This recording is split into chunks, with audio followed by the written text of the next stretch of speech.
So, welcome back to Third Age Reforged and to another battle replay, and we make a return today to the test patch. And as if to sort of remind people that this is in fact still on the way, and there has been much progress made since the last time we saw the test patch in action on a new version of Caer Andros. This time we are going to be in slightly more familiar terrain. This is the grassy plain, though it has been given a slightly more dusty texture by the looks of things. A very dry grassy plain today, but we're going to be seeing some new factions today, some reworked factions as well, and of course all of the new, well, not the new meta yet because the new meta hasn't been established, but some of the new ways in which the game may very well be playing out, which is going to be very interesting from my perspective because I've been viewing the same version of the game for quite some time at this point, and I know pretty much what's going to be happening as I see it, but on this occasion that will not be the case, and I may very well be caught out more often than not by the development of certain things as they happen. So yeah, going to be quite an interesting one this. Of course it is going to be, we're going to be making very liberal use of half speed during this battle because it's going to be very chaotic, it's a very quick battle. Also it's not good versus evil, this is much more of a showcase of what's actually in the game at the moment and how things have changed. So yeah, we're also going to be having a very lengthy intro sequence as we talk about the factions, especially some of the heavily reworked ones or some of the all-new ones, which we see on the field today. So there will of course be the timestamp, as there always is, in the description below if you're not interested in any of that, but I would argue that this is probably the battle to stick around for that if there was one, purely because there's more new things to look at here than there is in most of the other battle replays that we see, Silmarillion notwithstanding. And we do start off over here with the blue team, with Winter's Might, playing as the newly reworked faction of Dunland. So Dunland in the current version of the game, which is available for everyone to play, are very much a cobbled together mass of forces that are from other factions like Rhudaur and Isengard, and there's a few other bits and pieces as well. They're going to be a faction in their own right moving forward, however, and I do think that's a good thing. I mean, Dunland do have certain units which they already have, and I think they are still going to share elements at the very least of their army with Isengard, but not too much of it. They are still very much going to be their own thing, and it's going to be interesting to see how they perform as well. The faction focus is of course going to have to differ a little bit in comparison to forces like Rhudaur, so I would imagine what we're going to be seeing, as you would expect, is going to be a heavy emphasis on anti-cavalry, but they're still going to have that lower armour and overall defensive value, so they're going to have to back up their slightly weaker defensive stats by being a little bit more savage in melee and perhaps leaning into numbers a little bit more. Speaking of which, we do have the armour upgraded Dunlending clansmen here, which are a unit which were in the game already, and I haven't heard any differently, so I do believe they will be keeping their slightly better than average anti-cavalry bonus for the tier of unit that they are, so that's something very nice for them, but they are ultimately still a low-end unit of spears, and especially considering they're going up against another new faction across the way which is significantly more quality heavy, they're very much going to be a sacrificial front line if anything. We were looking at this unit just before, the Dunnish Warband, and you can see from the weapon that they wield it is going to be a slinger unit. Slingers have a tendency to have low base damage for their projectiles, but armour piercing. Surprisingly savage type of weapon, as we've seen in the past, both in the test patch here and over in Silmarillion. So another potential useful unit here for Dunland to use, and it definitely makes sense as the kind of unit that they would utilise. We also have some Dunlending pikemen here. This is a unit I believe has been in the game in previous versions of it. I think it's over in Divide and Conquer as well. And having access to a unit of pikes like this is of course going to help them in terms of their anti-cavalry focuses, but it's also going to allow them to build that front line, which is going to be a little bit more able to go toe-to-toe with factions that have got slightly more better equipment and slightly better trained men. And it's a large pike unit as well, so they may be relatively low tier, but as I've said before, low tier pikes do have a tendency to be very, very useful for the class of unit that they are. We have the Dunnish Huntsman here as well, so looks like an arch unit which has the potential to deal decent damage for its class, but as you would expect perhaps from Dunland as a whole, they're not going to be the most durable when it comes to trading blows from afar with many other factions, especially some of the more armoured kingdoms of men that surround them in Dunland. So it'll be interesting to see how they get on here, though I'm not sure of the ranged presence of the faction across from them anyway. Dunlending pikemen, they also have a catapult crew, which is currently listed as unlocalized placement text, though of course the catapults are now manned by units that are regular infantry units, so it makes the artillery crews a little bit more different and a little bit more varied.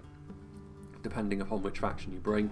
So I don't actually know what this unit is going to be called, but two-handed spears, so again another unit that's going to be pretty nasty at dealing with cavalry, though they look very fragile when it comes to dealing with range fire, so it's a good thing perhaps there are 200 of them. It's going to be very difficult to mow your way through all of them in order to completely destroy the artillery piece. And this is going to be the Ravenborn Wardens, perhaps. They look kind of similar to some of the Enedwaith units from Divide and Conquer as well, so a bit of inspiration been taken from there perhaps, and they certainly fit into the Dunland aesthetic with that chain armour as well. And I would suggest that this is going to be the replacement or the equivalent unit to the Spears of Orthanc, which was one of the very few completely unique units that Dunland had in the last version of the game. So heavy spearmen in melee, very deadly crossbows from afar, bodyguard tier unit of course, and that's where the bodyguard is now. I think there's going to be, so we've got some beastmen of Dunland as well, so there's going to be a lot of hidden units, and ambush warfare is the sort of thing that you would imagine Dunland to be fairly proficient in anyway. And there's some more Dunish warband over here. Another faction which is renowned for having lighter armour, though certainly a bit more finesse perhaps than Dunland would ever be known for, the Shores of Linden, played by Tommy the Wise, who is the player who sent me this battle replay, so big thank you to him. Obviously always glad to show off elements of the new patch, so glad to do so once again. Linden are a faction I'm very interested to see in action, because they really weren't all that good in the current version of the game in my opinion. They're difficult to play, they have their moments, but ultimately their lightweight nature is too much to reconcile much of the time. That may not end up being the case moving forwards, however. They may still be more skill based in order to play than many other factions. That's more or less the nature of having a more lightly armoured and certainly a smaller force like Linden offer in the first place. But I would hope that with the revamping of some of the meta aspects of the game, that it is a little bit less punishing to play as a faction like this, and if you do manage to set your army up correctly, you should be able to take advantage of the massive amount of quality that Linden can bring in melee. And Mithlond pikemen with Harland infantry in and amongst them is a very adept front line when it comes to dealing with business in melee. The Mithlond pikemen, as elven pikes will be, have a tendency to do damage a little bit more quickly than other pikes, and that is a big deal considering the fact that pikes have got that lower stat block in the first place. And Harland infantry, when it comes to pure melee, are one of the most efficient units of regular line infantry that the game has to offer, though they will still have that slight disadvantage when it comes to dealing with projectiles. Just in behind we have the Mithlond Marines. They don't have too much in the way of javelin fire, though they are very similar in terms of their melee abilities to the Harland infantry just in front of them, so this sort of pike and shot setup that Linden can have with their pikes and javelins is still very much going to be central to how the faction can play. And yeah, Mithlond Marines going to be very, very useful for forming up that second line of infantry to help bolster their forces. We have the Lindar Mariners as well, which are a unit of spears combined with javelins, as the 4 Linden Marines were previously. I do like the look of the Lindar Mariners as well, and they've got a slightly more metal about them, so perhaps a little bit more resilient, especially with those shields that they wield, just like the Mithlond Marines they're fighting alongside. Heavy Elven Swordsmen, of course, are very capable of dishing out a very high amount of punishment in melee, but they're definitely going to be very vulnerable still to missile fire. Mithlond Swordmasters still here. We'll get onto the cavalry wing of the army in just a moment. The Noldorin Blade Master's still here. That's going to be the General's bodyguard today, so obviously a very, very strong unit of heavy swordsmen in melee. In the last patch they were arguably the strongest. I would still give that honour to the Pharazim Swordmasters there, but here things may very well be different once more. Mithlond Swordmasters, we have 2 units of the Mithlond Nobles, and you can see that the chariots' numbers have been significantly increased, which makes them far more dangerous. I mentioned in the last patch that the Candish chariots with their bigger number pool, were always going to be my favourite ones, because numbers are important for chariots. If you get them bogged down, they can die off very, very quickly, and having less of them also means there's less mass. The mass is very important for a unit like this to keep moving, and so on and so forth. Now that the chariot numbers have been buffed substantially, it makes them far scarier, especially on a more open map like this, where if you're not in a tight formation, the chariots will probably find their way through at some point. Could be very, very dangerous. And also the Mithlond Nobles have pretty nasty javelins that they can fire as well, and with units of this size, that is actually a fairly decent density of javelin projectiles that they can utilise. Perhaps going to be a far more aggressive look to this faction now, as they will have to push in to enemy territory. And finally we have the Horse Lords of Ulmo, Once again, we have the Knight class units, one of the deadlier units of such in the game. Very nasty off the charge, and also difficult to deal with in melee, though in comparison to other knights, archers are going to be a little bit more of a concern. Then we have Y2K86 playing as the Kingdom of Rovanian, one of the all-new factions in the game, though we have seen them in previous showcases of the new patch. And whereas Dorwinion are kind of an elven Western Kingdom hybrid in terms of how they play anyway, I always looked at the Rovanian in the last times we've seen them as a Western Kingdom sort of hillmen hybrid, if you will, because they've got the heavily armoured core, but then they've also got the tribal units, which are more akin to something like or more akin to a faction like Rhun. The Rovanian archers are on the front, so a heavier unit of archers. They've got a little bit of a Númenórean air to them, which maybe that's the holdovers from early colonisation and the like, filtering their way north and eastward. And yeah, they'll be able to do a good job when it comes to trading arrow fire with many other factions, and again, very akin to the sort of thing that Dorwinion can accomplish. We've got the Rovanian phalanx in behind, and they of course have got that slight shield value, which is a little bit more commonplace now, with ever more individual examples of units having access to that shield value. Very important to the Rovanian as well, because that central armoured core that they have is going to be important for how they do things, because the tribals are simply not going to have the staying power that the Rovanian class units are going to have, and the phalanx at the centre of that makes it far more difficult to beat them down in melee with stuff like armour piercing, if you can keep them at arm's length. Just in behind them as well we have the Rovanian hoplons, which are a unit of heavy spears, not necessarily the fastest at dealing damage, and indeed none of the Rovanian units really are. That is where they fall afoul of the game's mechanics in many ways. They are much more of a defensive force all throughout this tier of unit really, but heavily defensive core, and it's going to be the tribal units where they do a little bit more damage. Not in the tribal levy spears necessarily. This is going to be again sort of your entry level, very numerous unit of spears, which you bring more so for the numbers, but a unit which has really impressed in the last times we've seen them have been the tribal berserkers. They remind me mechanically an awful lot of the Blackwolds, and they can definitely make up for the armour or the damage deficiency that many of the Rovanian units can display. Nasty falxes, and I believe they're armour piercing as well, so it can be very, very useful for dealing that damage to the opposition. In melee terms though, they can be a little bit reliant on this unit to do the damage. The best of the Rovanian on foot are the Rovanian nobles. Once again, as far as a bodyguard tier unit goes, a sword and shield bodyguard unit is going to be a little bit more defensive in nature, but they're also going to have high enough stats to the point where they will do a lot of damage as well. So yeah, centre of their force there. Tribal levy skirmishers, so some throwing projectiles as well. Not too surprising to see them among the tribal number. We've got more berserkers and more tribal levy spears in the distance over there, and then the two units of higher end cavalry that the Rovanian can have. The tribal saber-tooth riders are an interesting one. These bestial cavalry types, such as the Bjornings and especially the war beasts of Harad in the last patch, were kind of tricky to use. It'll be interesting to see how they perform here, because you can tell that they're going to be somewhat fragile in some ways. The tribal units are all going to have lower armour. They don't have a shield either, but I would imagine that maybe, well, we'll see. It kind of depends on what sort of resistance they run into on horseback as well. But over here we also have the Rovanian nobles, which you can see with their wings on their back, the winged hussars. Nasty unit of more standard fare cavalry as you would expect. Lances, shields, heavy armour. We'll see what they can do in conjunction with some of the Linden fast movers that we've already seen. And the final army on this side of the field going to be the Kingdom of Gondor, played by the Warlord. So Gondor have also undergone a few changes. You can see here the Citadel Guard now have a ranged attack, so very different from the very standard but very good armour-piercing heavy spears that they were before. Interesting to see how this changes up the centre of the Gondorian army. We also have Gondor archers with armour upgrades as well, making them look far more akin to the marksmen of Caer Andros with their black cloaks. So again, we'll talk a little bit more about this when the patch actually releases and the rosters have been completely finalised, but some units may very well be gone.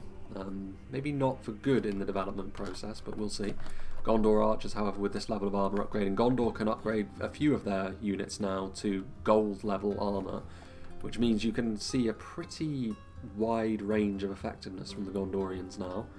Very, very interesting to see how they get on here. The standard Gondor, well, one upgrade on the Gondor Spearmen just in behind them to form a fairly cheap and cheerful front line by Gondor's standards, and they will be able to hold a line There's Fountain Guardsmen in and amongst them as well, and they will always, I think, be very, very important to Gondor, though based on the way that they are now holding their weaponry, they're no longer a phalanx unit by the looks of things. I would suggest that's the stance that shock infantry take up. We'll see if that's just how they've spawned in later. Some completely unupgraded Gondor infantry, so here we see pretty much 3 tiers of difference that you can see from Gondor now. I think that's Gondor archers with gold level armour, we have Gondor spearmen with the bronze level armour, and then we have the Gondor infantry without any armour upgrades at all. Still, just a sort of basic unit of sword and shield infantry that's going to be the final wave in. Pelagian Marines are also over here, still filling the role of slightly lighter Gondorian javelins as they always have done. And then finally at the back we have the return of a Gondorian two-hander, the Vanguard of King Elisar. Very different from how they used to look, a little bit more distinct perhaps, a little bit more akin to their monarch, although on this occasion it's just a standard Gondorian general.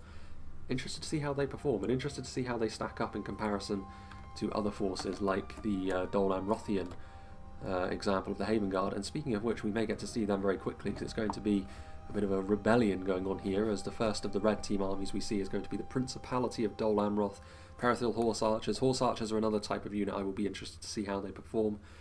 Maybe against Gondor it's one of the harder tasks they would have to be super effective, but still, Perithil Horse Archers are going to be attempting to be the annoyance that they can often be.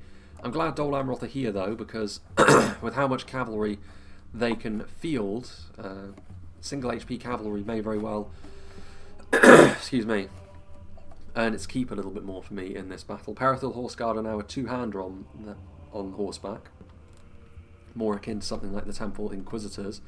On the other side we have, once again, the Arathurim of Dol Amroth, a very, very deadly unit of Lance Knights. In the previous version of the game, much to my surprise when I found out they are actually the strongest unit of Lance Knights there. Much more debatably so here though, given the changes we've already, we may very well see. This is a very nice new model as well. The mounted Swan Knights, you can see that a lot of effort has clearly gone into these. They look notably different to the cavalry unit they're alongside. More detail perhaps, but yeah, I really like the new look to the Swan Knights. And I really hope they're good as well, because single HP heavy lances like this really do need a bit of a buff, so we'll see. We'll see. Against Gondor though, like I said, it's going to be fairly difficult. Some Dol Amroth men-at-arms are on the front line, alongside the Dol Amroth halberdiers. You can see that all of these models and such we did see before, though they have been reworked, and I do actually quite like this new look for them, especially the halberdiers. Makes them look a little bit more well-equipped, as it were. We've also got the Talon Knights in here as well, and you can see that they're wielding maces, so this gives the Talon Knights, or what were previously the Dismounted Knights of the Silver Swan, a bit more of a purpose, because their stats were kind of lackluster for the kind of unit they were before, but now with the mace, the armour piercing they add is going to be very, very useful, and in conjunction with all these halberds, I don't know, the Gondorians don't actually have a phalanx unit of their own, by the looks of things anyway, that's going to easily be able to withstand this kind of push. Standard Dol Amroth Spearmen, new name for the Tarnostian Spearmen previously, and they're going to offer very much the same sort of thing as the men-at-arms just in front of them. Doesn't look like any armour upgrades are involved here either. Some Belfalas Marines back here, very much the same sort of thing as they always were. Very similar to the Pelagian Marines, they haven't changed, I don't believe. And finally back here we have a Ballista crew, and I don't know what this unit is called either. Looks almost like they've got kind of similar to like a really long daikatana without the handle, which is a little bit peculiar. We'll see how they do. Just alongside them we have really another local civil war situation going on here between the Rovanian and Dorwinian. I mentioned the similarities between these two factions just previously. Be interesting to see who comes out on top between the Rovanian archers and the Elvelyn marksmen. Very much the same sort of thing. Heavy archers that are based around efficiency and their armour to win skirmish fights. The backup of the damage, however, from the Morroquendi bows might be key, and I believe they still have their poison projectiles as well, which will be useful for trying to disperse the slightly higher amount of tribal units that you may see on the field. I don't think the Dorwinian roster has changed all that much, in fairness. They were always a relatively small army anyway, and the focus of them hasn't changed at all either, I don't think. Elvelyn infantry as well, kind of similar to the Rovakin Hoplons on the other side. They don't have the spear malice, but very much the same sort of thing, where they're designed to be a difficult unit to break down. I think the Elvelyn infantry, though, is slightly of a lower tier. I think the Rovakin are intended to be a little bit of a higher end unit. We'll see, though. Morroquendi Glade Masters, they now trade in their dual-ended glaive for dual wielding, essentially what looks almost like war sickles, but still going to be a very high-end elven unit indeed, the sort of thing which of course the Rovanian do not feel. The elven units are the difference between the two. One has tribal units, one has these elven forces. Let's not forget as well the Elvel and Hammerguard, still a fantastic looking unit, and the armor piercing that they add to the equation is going to be a real concern, I think, for the forces of the Rovanian across the way, because they don't really have anything that can go toe-to-toe with them in melee one-on-one. These two bodyguard tier units are a real concern for them. We have the ballista back here as well. Once again, we've got what looks like a standard artillery crew, perhaps now. Another ballista though, so more artillery. We've got the river patrol, which they now have a shield, which makes them a little bit more resilient at long range, though they're still going to be slightly lackluster in melee, you would suggest. And finally, we still of course have the Morroquendi Glade Lords, one of the stronger all-round units of cavalry of this type in the game in the last patch, and I'd be very surprised if that wasn't still the case, given the focuses of both sides.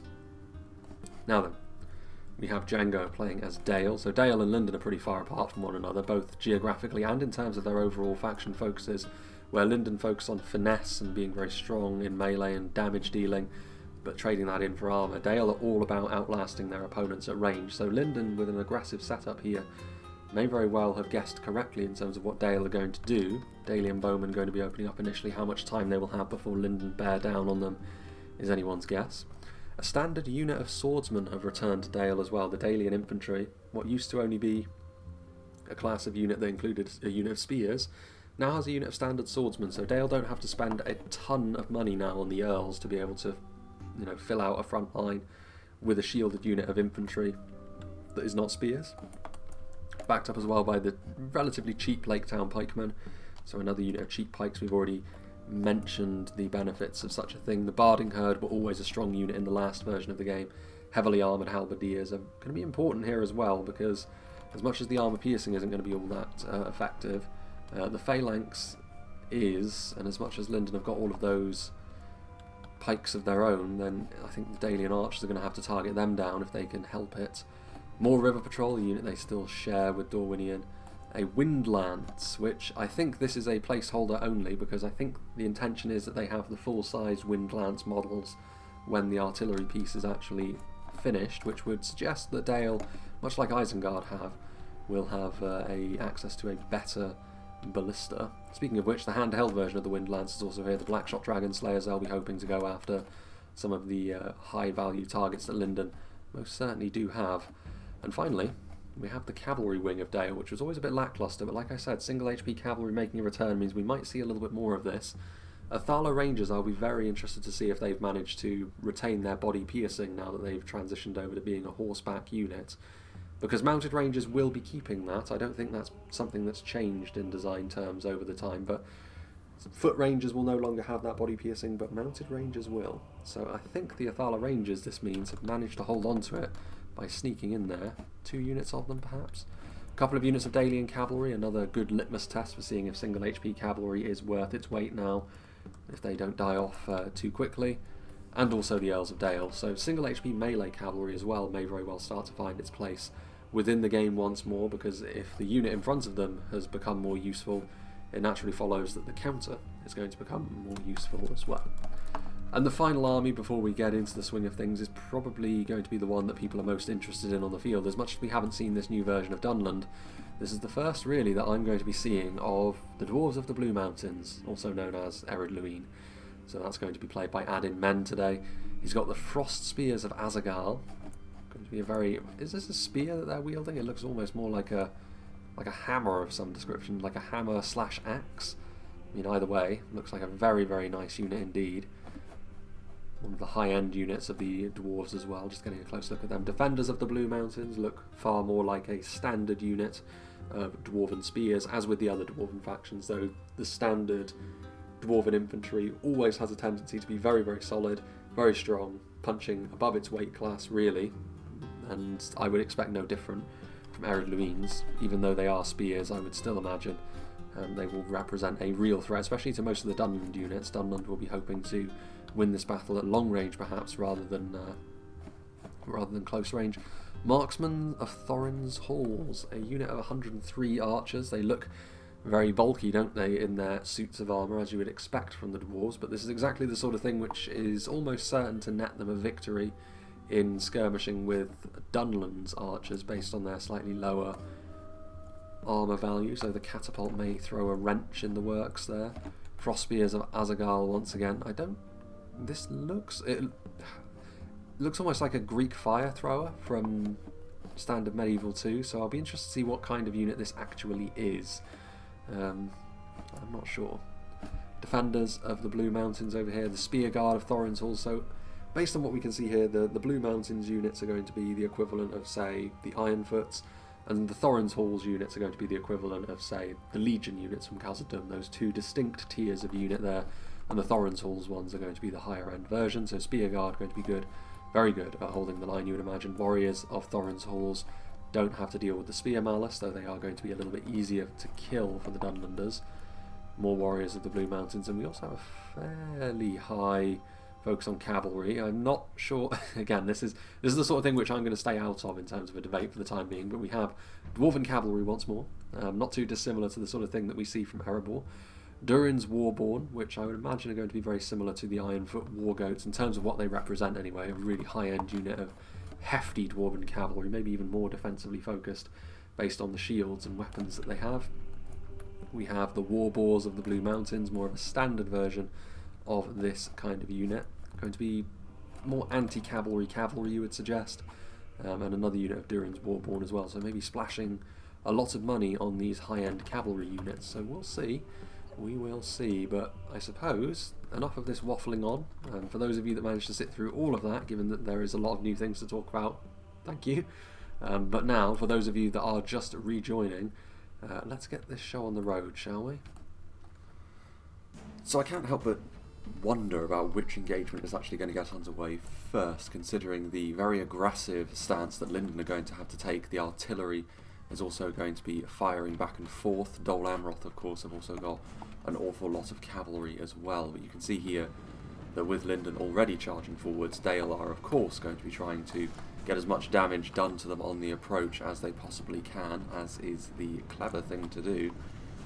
But Linden are going to be moving forward with immediate effect, and going to be interesting to see how this works out. You can see that the Harlinden infantry struggling to continue their advance, and in fact I think what we're going to have to do really is go down to half speed right from the off here with Linden advancing. We also have the Dol Amroth cavalry moving around the flank, the Perithil Horse Archers trying their best, but like I said, this Dol Amroth build and just Dol Amroth in general against their usual overlords, it's going to be a little bit more difficult for them given all the anti-cavalry that Gondor can bring to bear, and also perhaps a good litmus test of how strong their infantry can be, Dol Amroth, against a force which has typically been stronger than them most times we've seen them.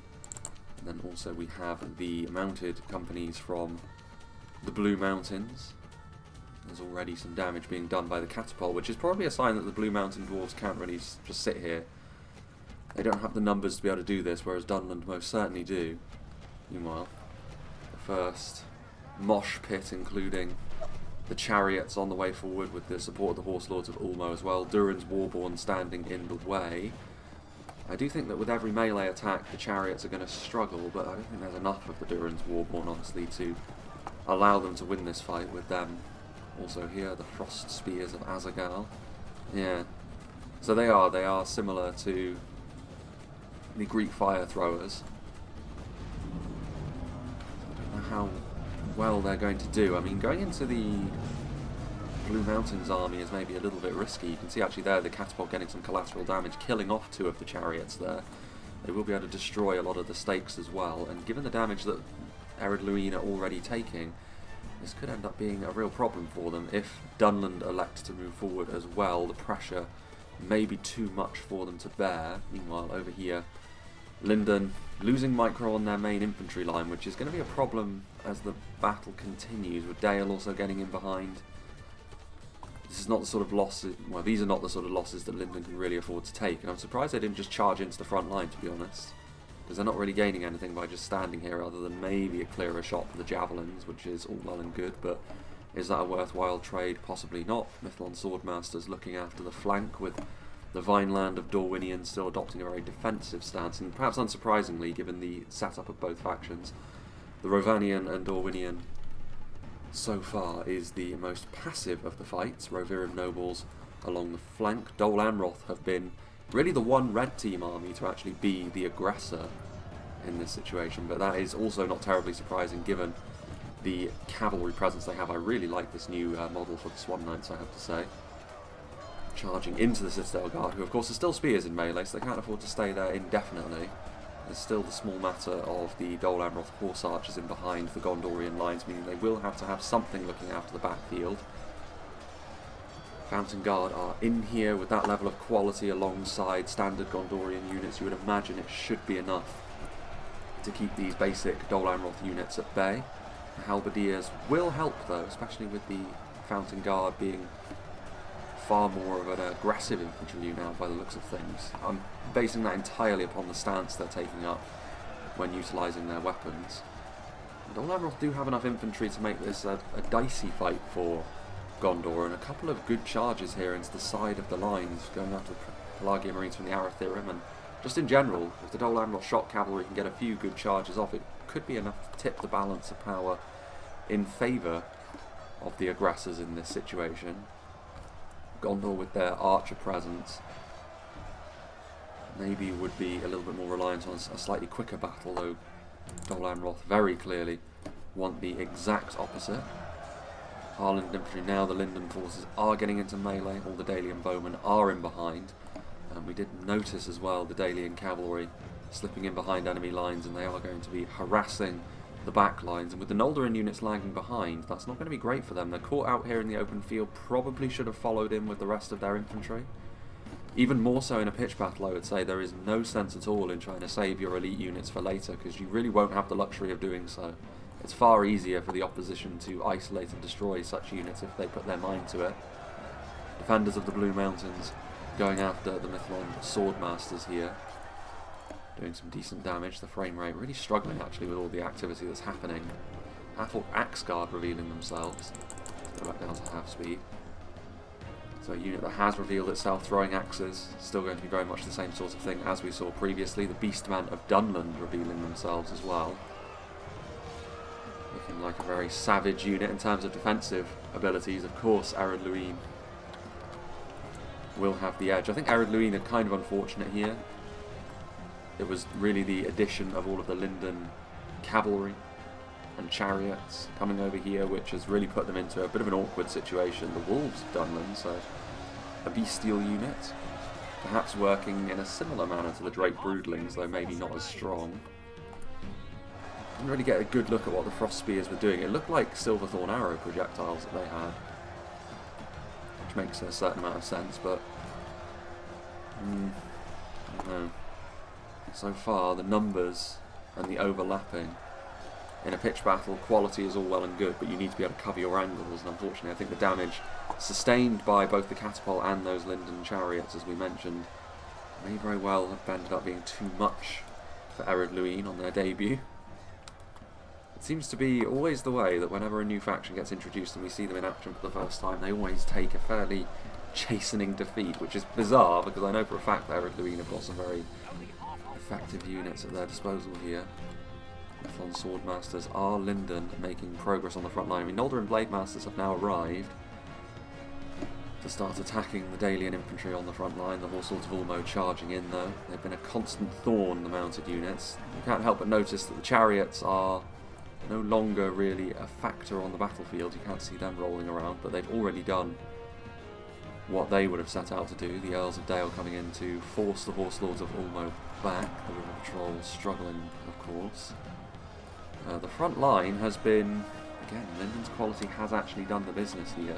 I think much in the way that Gondor is struggling against Dol Amroth, Dale, because of how aggressive Linden were, they got up close very quickly, and so any mounted and ranged focuses that they may have are obviously going to take away from your ability in up-close melee, and Linden have reaped the rewards of that, though Dale do have a fairly substantial cavalry force still alive as a result of this, but they've been going after and scoring victories against rather unimportant targets in the grand scheme.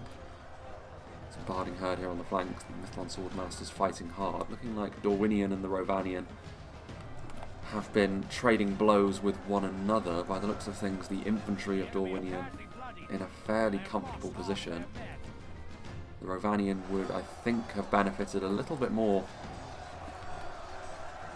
from having a more solid front line, a more organised one. As it is, things are looking a little bit scattered. Some units pushing further ahead, Rovakin nobles. This flank from the Rovanian may very well arrive. You can see that concentration of force, and they're going to go that way. Do Dorwinion have anything that can stop them? Not really, and with Hoplons, and in particular in the vanguard here, the tribal berserkers already mentioned how important they can be when it comes to the Rovanian trying to do damage in melee. Outside of that, they are going to be a little bit more dependent on stuff like cavalry. Moragwendi stalkers in behind enemy lines. I feel as though we're just going to be changing the directionality of this battle overall. Tribal levy spears going against Glade Masters on the flank. I mean, they'll hold them in place for a while, but victory is most assuredly going to be going the way of Dorwinion there. Sistel Guard, again, Dol Amroth cavalry has proven to be effective here. Gondor needing too much strength on the front line, gaps have been found, and in a pitched battle, there is a little bit more emphasis on how you use your army than there is in a siege. That is worth mentioning, especially on a battlefield like this, where it is completely even in all ways. So, as much as Gondor do have the ability to deal with cavalry better than most, if you can use them well enough as Dol Amroth, they can still be match winners for you. And the halberdiers on the front line have also proven to be a very, very useful thing indeed. Gondor infantry trying to help shore things up, but I think it's only a matter of time here before the Warlord is defeated.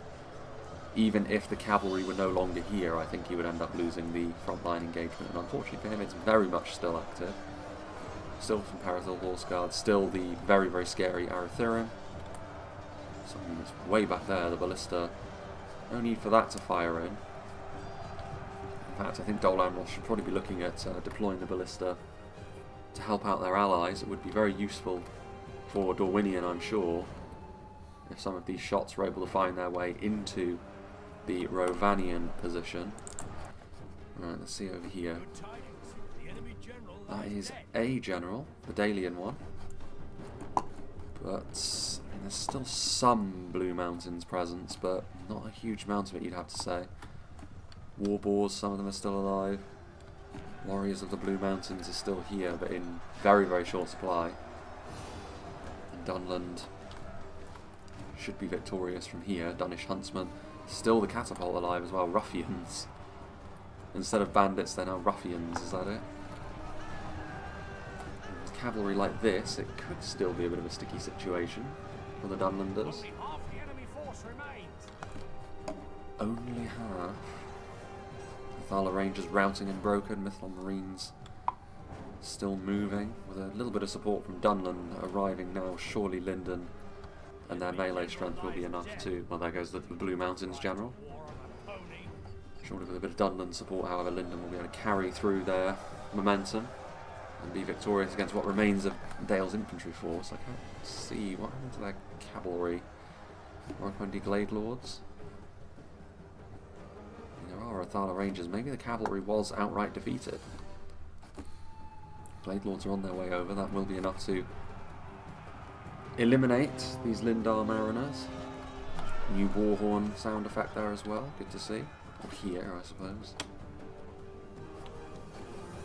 Have we here? Barding Herd still fighting. The Earls are routing. The Dalian Bowmen are moving backwards. So good victory here for the blue team. The red team will win over on the other side with Dol Amroth against Gondor. Over here, it's looking like it may very well be another blue team victory, so maybe 3-1. So if that's the case, Dol Amroth are clearly not going to have enough left in the tank to face all that remains from all the other factions, but that flanking force from the Rovanian did do the business in the end. It's always risky to act in that way.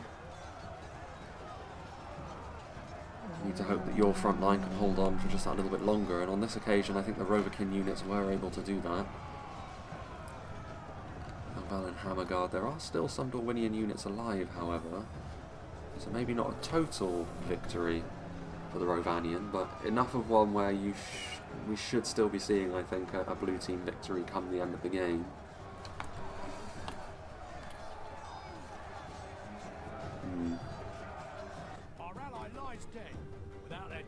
Gondorian general. Vanguard of King Elisar finally have been committed to the front line over here. But far too late to truly affect things over here. 54 of them. Still a significant amount, but surely Dol Amroth will be able to consolidate the win. That ballista, of course, is way out in the open field. It is in direct view, really, of any cavalry that the blue team may decide to send over there. Certainly, of all of the armies on display today, the most on earth are these black lines. Are they the bows? I think it might be the bows that they were wielding while they were killed, and they stretched out in the death animation. How peculiar. Yeah, as far as a full team rundown goes, the red team I think was slightly more cavalry heavy. Dale having a fair amount of cavalry, Dol Amroth certainly having a lot of cavalry. Even Rhun having quite a bit of cav.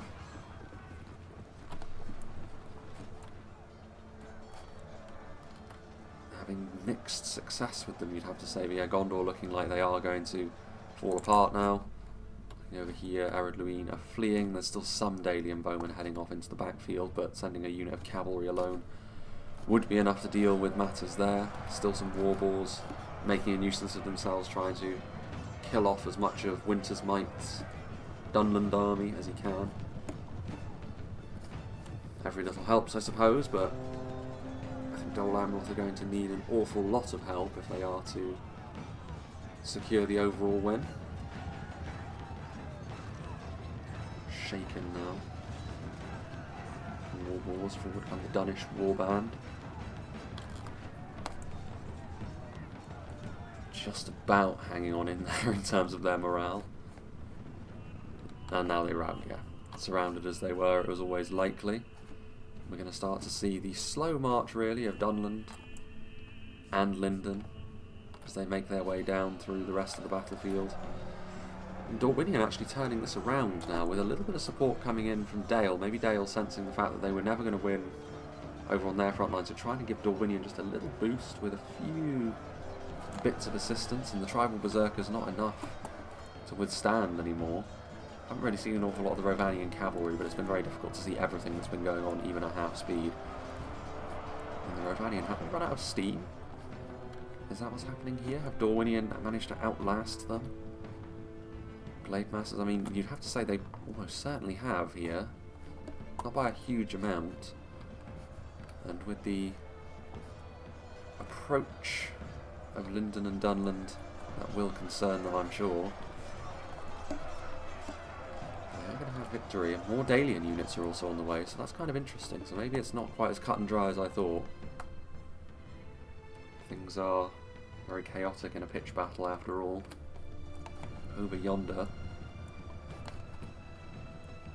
Dol Amroth Spearman. Still got Vanguard King Elisar. 8 of them remain, making their last stand. I think that's pretty much the only, well, it is the only thing I think that the Gondorians have got left to them. Holding up the Dol Amroth reinforcements for their allies, though,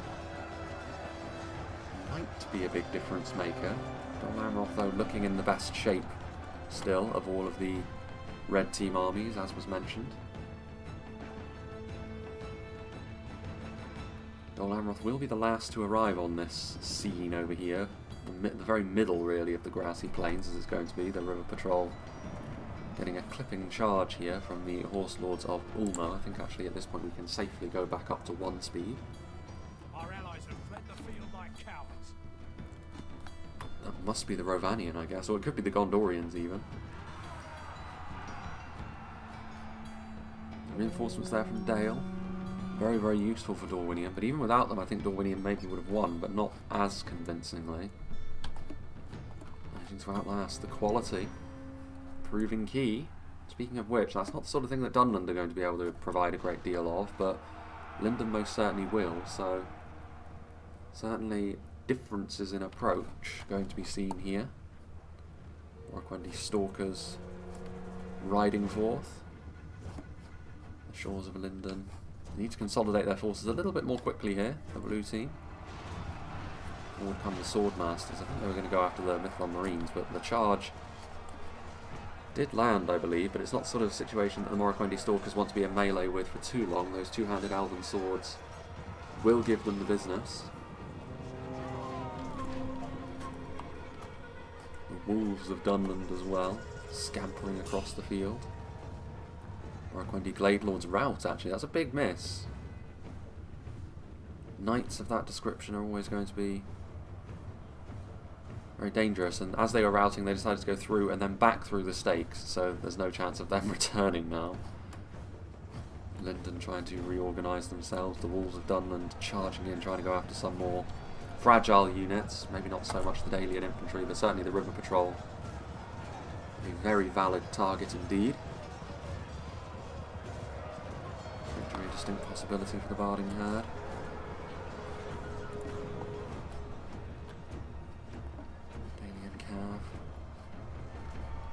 Still be very, very important as well as Dol Amroth getting themselves organised before pushing forward. Honestly, if Dorwinion and what's left of Dale can fight Linden and Dunland to a standstill here, by the time Dol Amroth's infantry arrives, that will surely be the end of proceedings, and it may very well go in favour of the red team in the end. That Arathirum still represents a huge power spike, more so than the Horse Lords of Ulmo, given the damage they've taken, and there's still cavalry from the other factions as well. Just the fact that this is still a thing, the fact that single HP cavalry is still making its presence felt on the field is a good sign. We'll see moving forwards if that will be the case. Universally, Linden now being backed up by the Dunish warband. Enough to rout the Elvalin infantry there. Ooh. They were going to charge into the Noldorin Blade Masters, but they saw the pikes getting ready to shut the door in their face. Starting to struggle a bit here, Dorwinion and Dale. They're going to need the infantry support of Dol Amroth to arrive maybe a little bit more quickly than Dol Amroth is ready to provide.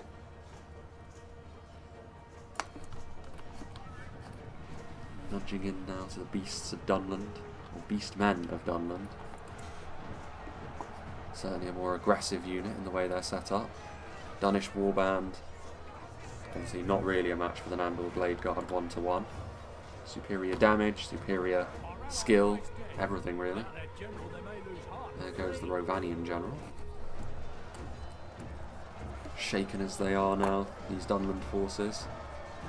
Managing to achieve it with just one Elven infantry unit as well, and surely that's going to be the end now with the Arathirum coming in. I'd be extremely surprised if we didn't see a rout as a result of that, and the lower quality of Dunland here may prove to be a problem. The numbers were extremely useful in finishing off Ered Luin earlier on, following the Linden chariot support, but now is that lower quality overall going to start to become a bit more of a liability?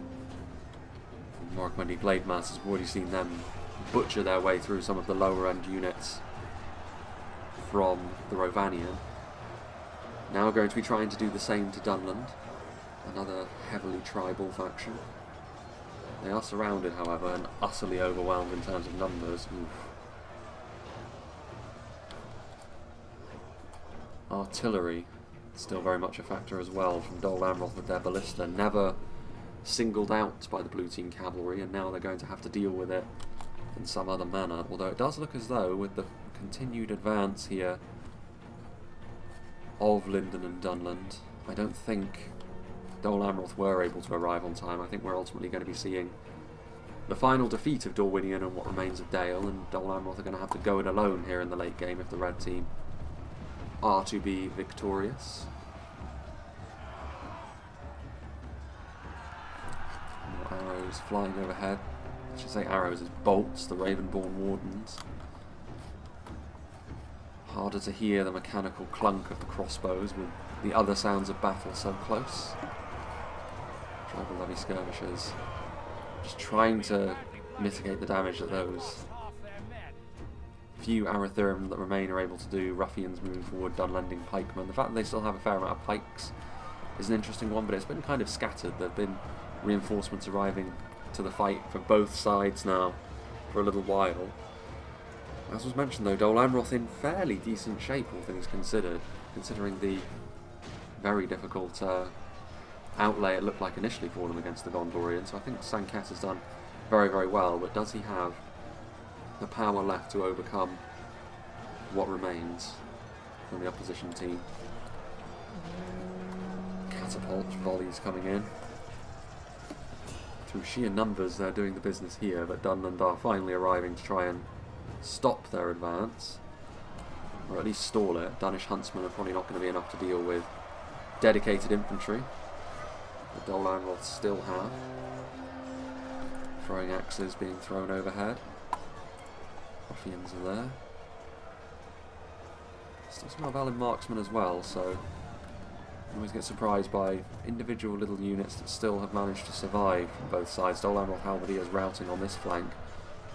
Bold move for the Arathirian to come in here. Maybe, I guess, trying to rout the Dunlanding pikemen is not the worst thing you could do, but considering the lower numbers in the Arathirian, they're not going to be decisive any longer. The Ravenborn Wardens are the kind of unit which may be match winners ultimately. Dorwinian still have their ballista as well though, so plenty of artillery still having its say.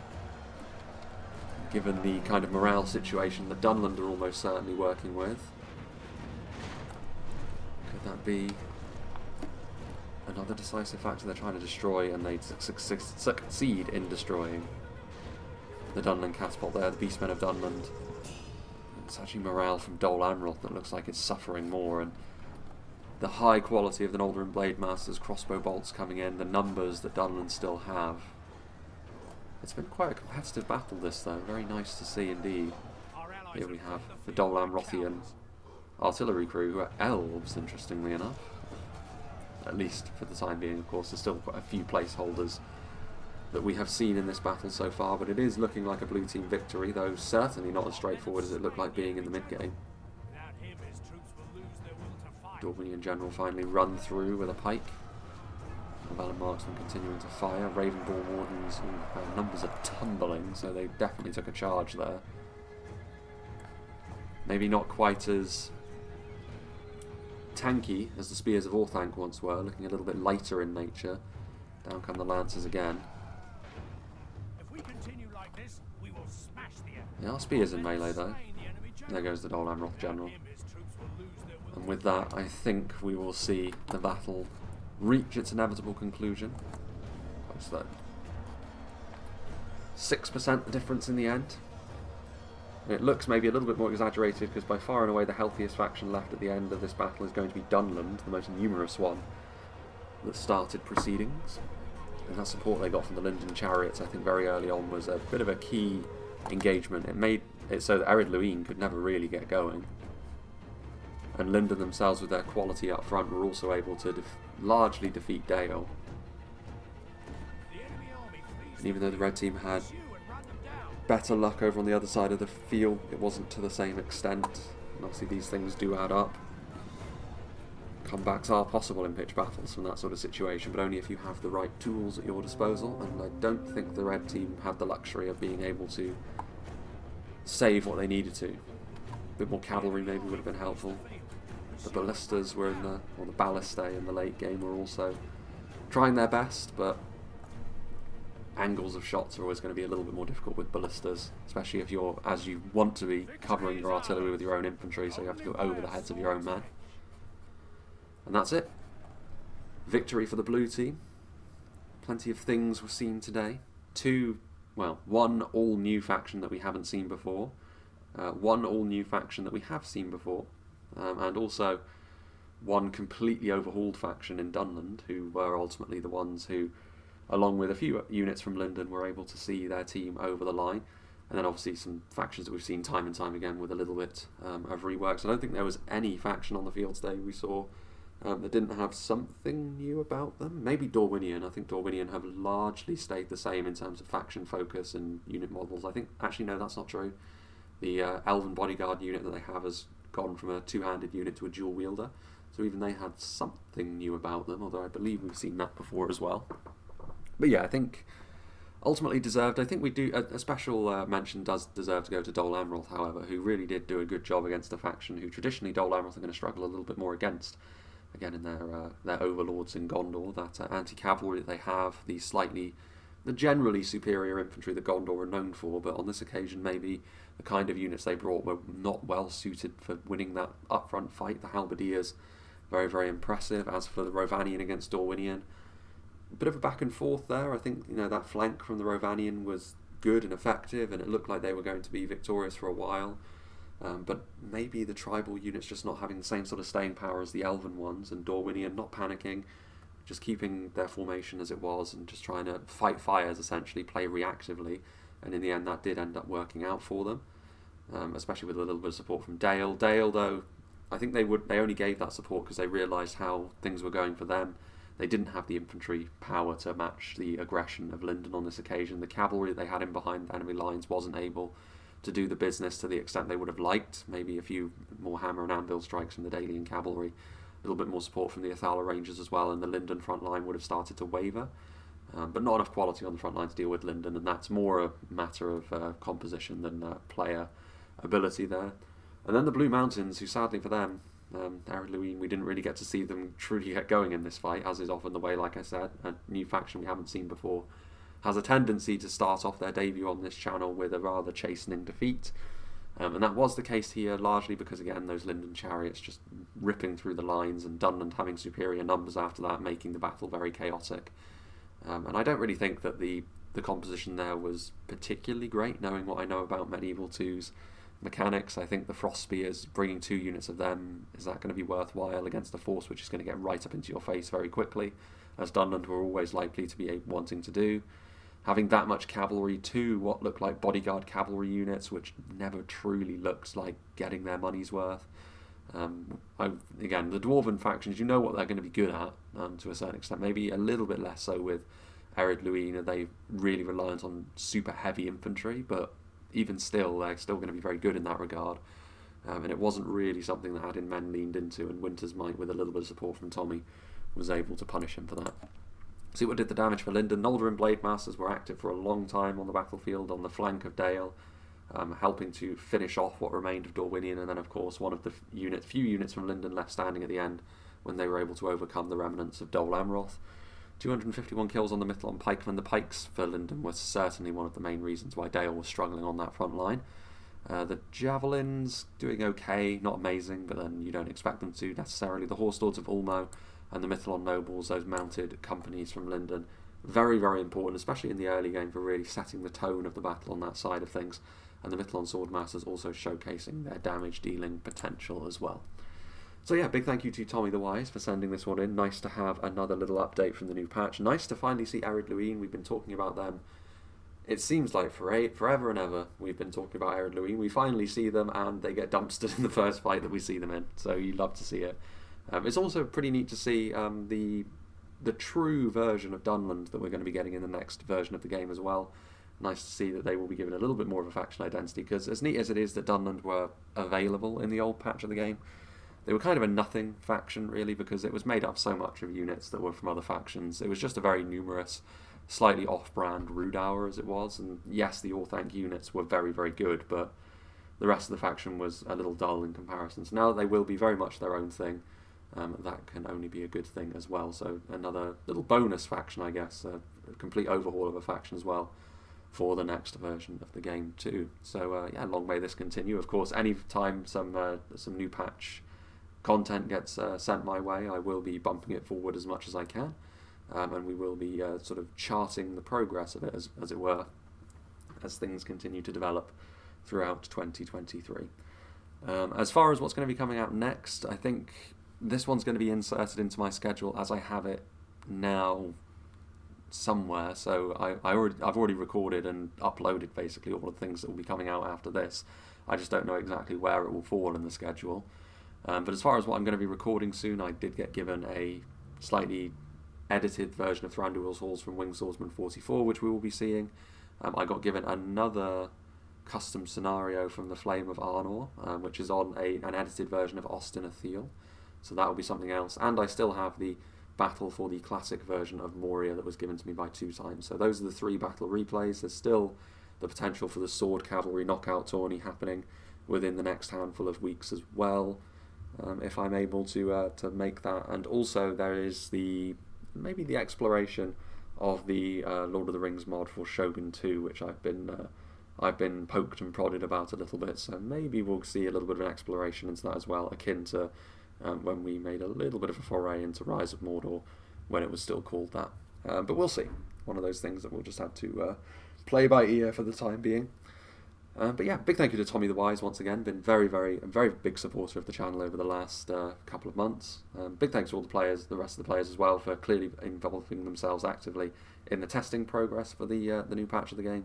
I hope you enjoyed this, and I hope you'll join me for whatever is next.